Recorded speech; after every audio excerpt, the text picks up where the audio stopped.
প্রতি বছর 9ই আগস্ট দিনটি বিশ্ব আদিবাসী দিবস হিসেবে পালন করা হয়। এবছর এই বিশেষ দিনটিকে সামনে রেখে বেশ তৎপর হয়ে উঠেছে প্রদেশ কংগ্রেস। উপজাতিদের মধ্যে দলের ভিত কিছুটা মজবুত করাই যে তাদের লক্ষ্য, তাতে কোনো সন্দেহ নেই। বুধবার এই আদিবাসী দিবস উপলক্ষে মুক্তধারা অডিটোরিয়ামে আদিবাসী নেতৃত্ব কর্মীদের নিয়ে এক অনুষ্ঠান অনুষ্ঠিত হয়। উপস্থিত ছিলেন প্রদেশ কংগ্রেসের বিধায়ক সুদীপ রায় বর্মন, বিধায়ক গোপাল চন্দ্র রায়, ত্রিপুরা প্রদেশ কংগ্রেস দলের সভাপতি আশিস কুমার সাহা সহ অন্যান্যরা। অনুষ্ঠানের মাননীয় সভাপতি তথা প্রদেশ কংগ্রেস কমিটির সভাপতি শ্রীযুক্ত আশিস কুমার সাহা মহাশয়, আদিবাসী কংগ্রেস কমিটির মাননীয় চেয়ারম্যান শব্দ কুমার জমাতিয়া মহাশয়, আদিবাসী কংগ্রেসের নেতৃত্ব, প্রদেশ কংগ্রেসের নেতৃত্ব, সারা ত্রিপুরা বিভিন্ন জায়গা থেকে আগত আজকে এই দিনটি উদযাপন করার জন্য যারা এখানে এসছেন আপনাদের সকলকে ধন্যবাদ জানাই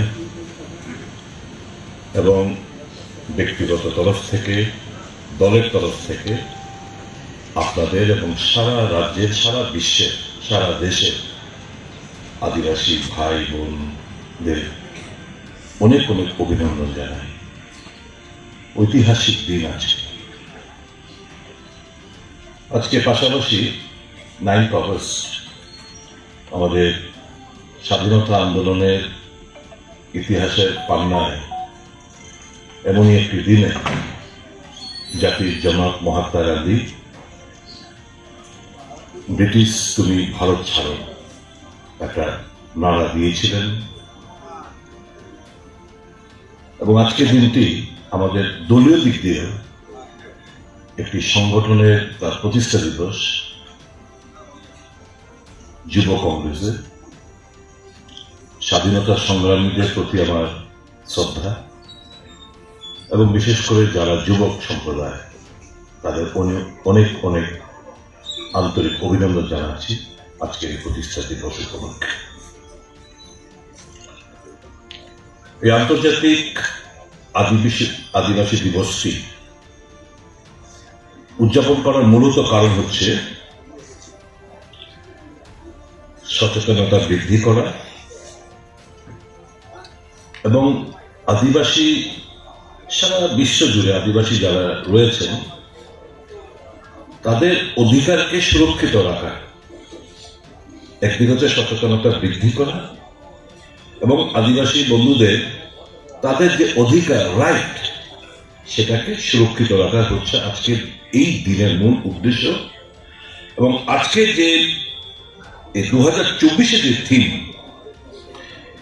এই থিমটা হচ্ছে protecting the rights of indigenous people in voluntary isolation and initial contact. আমি প্রসঙ্গে পরে আসছি। আপনারা হয়তো জানেন অনেকেই সারা বিশ্ব জুড়ে 476 মিলিয়ন আদিবাসী যারা ইন্ডিজিনিয়াস 90টি দেশের মধ্যে তারা বসবাস করেন, অর্থাৎ প্রায় 47 কোটি 60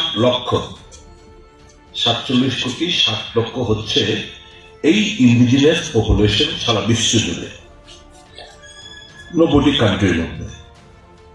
এরা প্রায় 7,000 ভাষা,